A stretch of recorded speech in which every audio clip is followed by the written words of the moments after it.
तुझं म्हणणं आहे BN राव यांनी या भारताची राज्यघटना लिहिली आहे आणि राज्यघटनेचे विरोधक डॉक्टर बाबासाहेब आंबेडकर होते. तर एक लक्षात घे, आपल्या भारताची जी घटना समिती निर्माण झाली, तर ती घटना समिती निर्माण झाल्यावर तुला माहीत असायला हवं की बाबा घटना समितीचे अध्यक्ष होते राजेंद्र प्रसाद महादेवराव साह्य. घटना समितीचे उपाध्यक्ष होते SC मुखर्जी. घटना समितीचे सल्लागार होते BN राव. कळलं?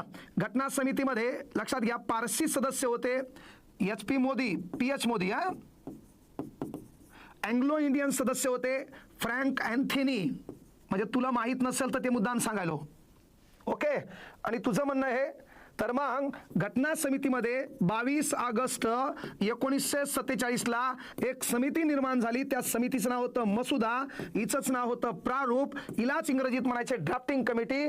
तिथं बाबासाहेबाच्या घटनातल्या या समितीनं 141 दिवस काम केलं, 2 वर्ष 11 महिने